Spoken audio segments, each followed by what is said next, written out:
మత్తు పదార్థాల నివారణపై నవ్యాంధ్ర వర్కింగ్ జర్నలిస్ట్ అసోసియేషన్ విద్యార్థులకి అవగాహన సదస్సును నిర్వహించింది. గుంటూరు మార్కెట్ సెంటర్లోని హిందూ కళాశాల సమావేశ మందిరంలో గురువారం జరిగిన ఈ సదస్సుకి east sub division ASP Nachiket Shelke అతిథిగా హాజరై విద్యార్థులను ఉద్దేశించి ప్రసంగించారు. ఉజ్వల భవిష్యత్తు, తల్లిదండ్రుల ఆశయాలను ముందుకు తీసుకువెళ్లవలసిన విద్యార్థులు మత్తు పదార్థాలకి దూరంగా ఉండాలని సూచించారు. మత్తు పదార్థాలకి బానిసలుగా మారితే భవిష్యత్తు అంధకారం అవుతుందని చెప్పారు. మత్తు పదార్థాలు రవాణా చేసే బృందాల పైన ప్రత్యేక నిఘా ఉంటుందని చెప్పారు. Navyandhra working journalist association state working president Prabhudas, Venkatesh, Durgarao, Balakrishna, Ismail, Deepak తదితరులు ఈ సదస్సులో పాల్గొన్నారు.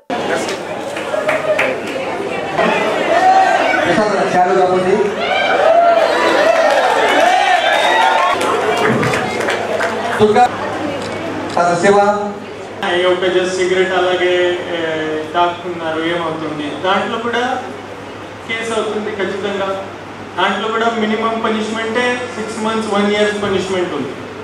పోలీస్ అప్రోచ్ ఏంటి? మేము సీరియస్ ఎవరు ఈ డ్రగ్ ఆఫెండర్స్ ఉన్నారు, గ్యాంగ్స్ వాళ్ళు ఉన్నారు, గాంజా పర్చేస్ చేస్తున్నారు హ్యూజ్ క్వాంటిటీలో, ఇక్కడ వచ్చి అందరికి సేల్ చేస్తున్నారు, వాళ్ళ మీద మేము ఖచ్చితంగా స్ట్రిక్ట్ యాక్షన్ తీసుకుంటాం.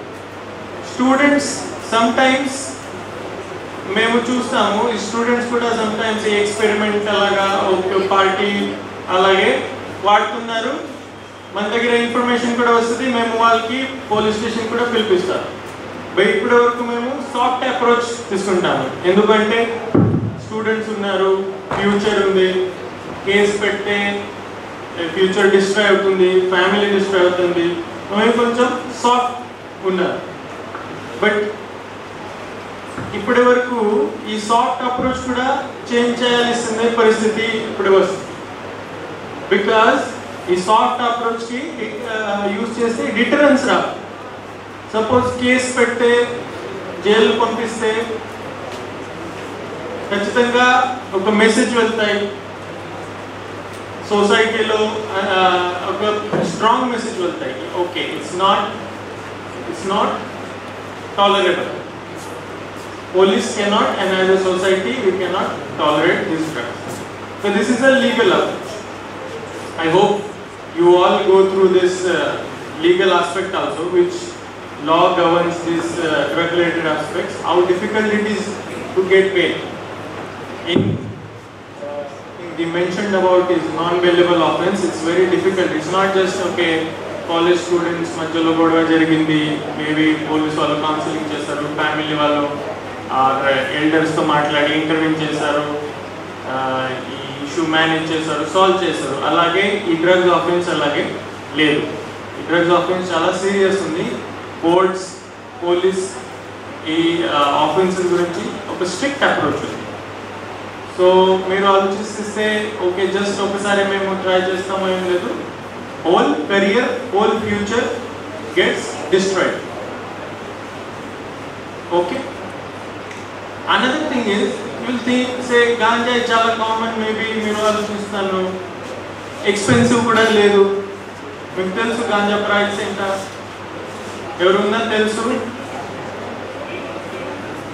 So maybe there are thoughts that it's not very expensive, but why ganja is very bad? Ganja is a gateway drug.